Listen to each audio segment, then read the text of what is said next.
और इसी बीच देखिए एक और बड़ी खबर, मध्य प्रदेश से ही कोरोना ने रफ्तार पकड़ ली है और यहां बीते 24 घंटे में कोरोना के 832 नए केस सामने आए हैं, जिससे पूरे प्रदेश में हड़कंप मचा हुआ है। बीते 24 घंटे में मध्य प्रदेश में कोरोना संक्रमण की वजह से 2 लोगों की मौत भी हो गई है।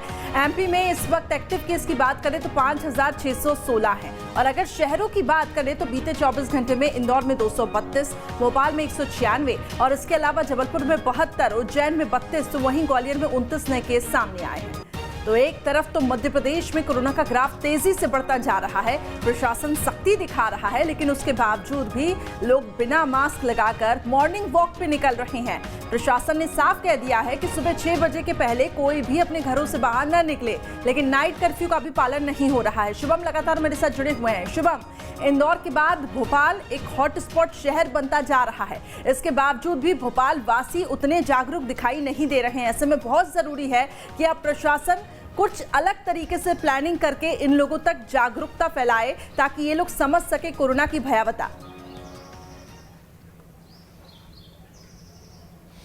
देखिए, बिल्कुल ठीक कहा आपने और लोगों को ऐसा भी नहीं है कि अब नई नई चीज़ समझानी पड़ रही है। देखिए, पिछला वर्ष आपको याद करना होगा, मार्च 2020 जब कोरोना वायरस आया, क्या सावधानियां बरतनी हैं, किस तरह से आपको ध्यान रखना है, सोशल डिस्टेंसिंग क्या होती है, सैनिटाइज़र कई लोग नहीं जानते थे, उसका इस्तेमाल क्यों करना है, कैसे करना है, कब करना है, मास्क आपको लगाना है, मास्क को किस तरह से लगाना है, आपको बार बार मास्क को छूना नहीं है। तो ये तमाम तरह की चीज़ें लोगों को सिखाई गई। अब 1 वर्ष पूरा हो चुका है, ऐसे में अब लोगों को अगर प्रशासन बार बार यही बातें समझाता रहेगा कि मास्क लगाइए, सोशल डिस्टेंसिंग रहिए, और लोगों ने खुद देखा है अपनों को जाते हुए, अपनों को संक्रमित होते हुए, खुद मुख्यमंत्री संक्रमित हो गए थे, बीजेपी के प्रदेश अध्यक्ष संक्रमित हुए, कांग्रेस के कई नेता संक्रमित हुए, बिजनेसमैन हो, पत्रकार हो, कईयों की जानें चली गई। तो ये तमाम चीज़ें हमारे देश ने, समाज ने, लोगों ने देखी है। अगर इन सब के बावजूद भी बार बार प्रशासन को ही सख्ती बरतनी पड़ रही है तो फिर कहीं ना कहीं ये लोगों पर भी सवाल खड़े करता है। और फिर देखिए, आप चालानी कार्रवाई जब प्रशासन की ओर से की जाएगी तो लोग उसमें भी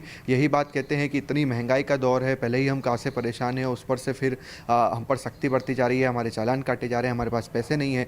तो इन सब चीज़ों को देखते हुए और जिस तरह से मामले बढ़ रहे हैं, देखिए बीच में ज़रूर हम कह सकते हैं कि 100-200 मामले मध्य प्रदेश में आ रहे थे, 0 मौत का आंकड़ा आ रहा था, मगर अब जिस तरह से 800 मामले आ रहे हैं, मौत का आंकड़ा भी धीरे धीरे बढ़ते जा रहा है। तो इन सब चीज़ों को देखते हुए लोगों से प्रशासन की, आम हर किसी की, नेताओं की, राजनेताओं की, मुख्यमंत्री की, प्रधानमंत्री की, सभी की यही अपील है कि तमाम तरह की सावधानियां बरतें, सोशल डिस्टेंसिंग का पालन करें और मास्क ज़रूर लगाएं। जी बिल्कुल, अब ये देखना होगा कि किस तरीके से अब इनको आगे जागरूक किया जाएगा, क्योंकि ये बहुत ही चिंतनीय विषय है। बने रहे शुभम मेरे साथ, आगे मैं आपसे अपडेट्स लेती रहूंगी।